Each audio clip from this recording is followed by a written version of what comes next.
நெல்லும் கரும்பும் குளத்துக்கள் என்பார் தாமரை பெண்மணத்துக்கள் என்பார் நாணம் தனக்கரை தாழ்த்தல் உலகத்தின் கரம் என்பதை போல் வாழ்பவளே நாட்டின் நல்ல பெண்மணி அவளே உலகத்தின் கண்மணி தற்காத்து தற்கொண்டால் பெண் தகை சார்ந்து தற்காத்து சோதலால் பெண் இந்த சிங்கள நாட்டை ஆட்சி புரிந்து வரும் மா மன்னருக்கு மகளாக கல்யாணி என்ற பெயரோடு சீரம் சிறப்போடு வளர்ந்து வந்திருக்கேன். இருந்தாலும் அது தினமும் தந்தையை சந்திக்க வேண்டும்.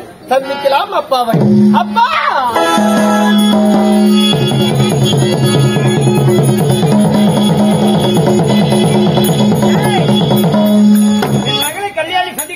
எதற்காக தெரியுமா? ஆனால் ஒன்று, என் பெயரோ சிங்கள மன்னன்.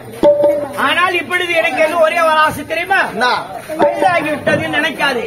எனக்கு என்ன வயதாகி விட்டது? என்ன ஒரு 20 ஒரு 40 ஆகுது. ஒரு 20 ஒரு 40 60 ஆகுது. ஆகையால எனக்கு இப்ப கல்யாணம் கொடுக்க கல்யாணம் என்ன கூட காட்டுறாம்பா. வயசு 60, வீடு போப்போ வந்து காடு வாவாந்து இந்த வயசை கல்யாணம் பண்ணி என்ன பண்ண போறான்?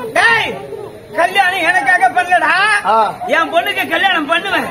ஆனா பண்ண அவளுக்கு ஒரு பிள்ளை பிறக்கும். அந்த பிள்ளை பிறந்த ஒண்ணு இந்த நாட்டை ஆள முடியுமா? பேரனாவது எப்படி ஆள முடியும்? இந்த நாட்டுக்கு வாரிசு ஆக முடியாது. அவன் வேற